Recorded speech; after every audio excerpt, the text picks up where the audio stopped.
kami dari mahasiswi Universitas Islam Negeri Sumatera Utara. Saya Indah Giana dan teman saya Nabila Putri Utami. Kami dari program studi bimbingan dan konseling pendidikan Islam. Selamat siang. Siang Bu. Boleh perkenalan dulu siapa namanya? Nama saya Indah Giana, saya dari Putri Utami. Nah, kalau saya di sini sebagai konselor, nama saya Nabila. Dan kamu bisa panggil saya Nabila. Dan apa kabar yang kamu? Saya sedikit Baik, alhamdulillah ya.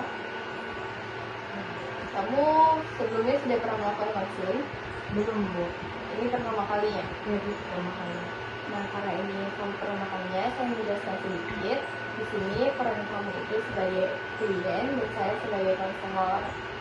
Dan di dalam konseling ini ada yang namanya asas, berbagai asas, yang itu asas kerahasiaan. Di sini kamu bebas menceritakan masalah kamu tanpa kamu takut rahasia kamu, cerita kamu ini terbongkar atau diketahui oleh banyak orang. Karena kita menjaga asas kerahasiaan. Yang tahu cerita kamu ini hanya saya saja dan kamu gitu. Dan kamu bisa bercerita dengan terbuka karena ada asas keterbukaan, supaya kita bisa menemukan berbagai solusi. Kalau saya tahu cerita kamu kan kita bisa menemukan solusi bersama-sama gitu.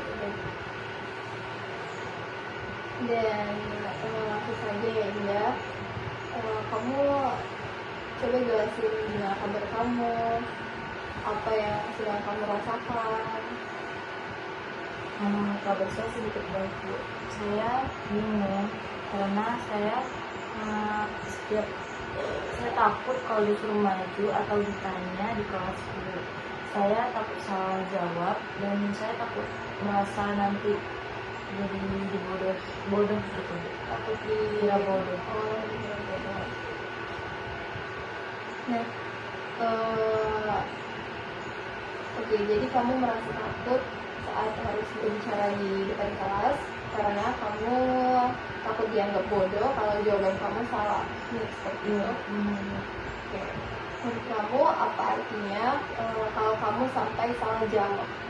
Itu berarti saya itu bodoh Bu. Saya jadi malu dan merasa tidak pantas. Jadi kamu meyakini kalau satu kesalahan itu sama dengan kamu bodoh? Iya Bu. Nah, apa yang biasanya kamu lakukan saat kamu merasa seperti itu? Saya biasanya diam saja Bu. Saya nggak mau bertanya atau angkat tangan, walaupun saya ingin sebenarnya.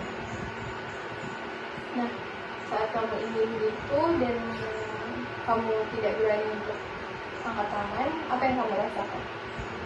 Saya merasa cemas, jantung saya deg-degan gitu, dan rasanya ingin lari dari situ gitu. Rasanya ingin kabur ya? Iya Bu. Boleh saya Ibu tanya?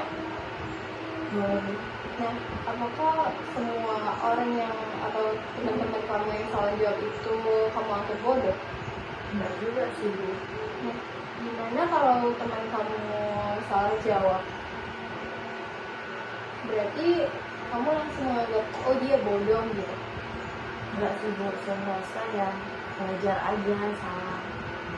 Nah, jadi kenapa kamu harus berpikir kamu itu bodoh kalau kamu salah jawab? Apa kamu yakin harus selalu benar untuk dianggap pintar?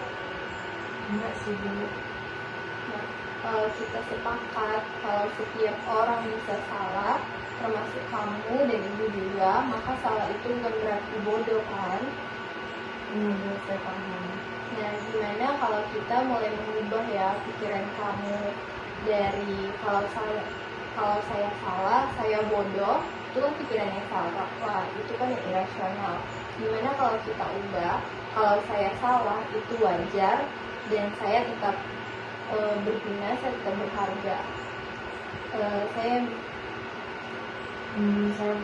insya Allah saya bakal mencoba yang Bu. Nah gitu, bagus. Kesalahan itu bukan berarti aib, tapi kesalahan itu merupakan bagian dari belajar ya. Nah, sebagai langkah awal, maukah kamu mencoba bertanya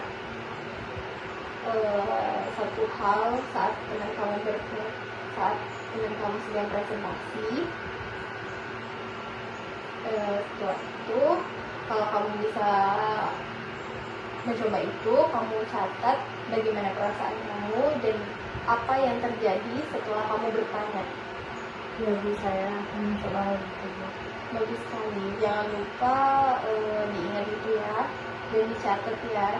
Kita akan membahasnya di pertemuan seksi berikutnya. Ini lebih baik. Baiklah Indah, ini saya ada lagi yang mau kamu ceritakan? Sepertinya tidak, Bu. Nah, karena itu saja, kamu ingat tugas saya tadi, dan itu saja untuk konseling kita hari ini. Saya harap kamu datang untuk konseling minggu depan ya, untuk melihat perkembangan kamu gimana. Ya, Bu, insya Allah saya datang. Terima kasih ya Indah. Ya, Bu, sama-sama.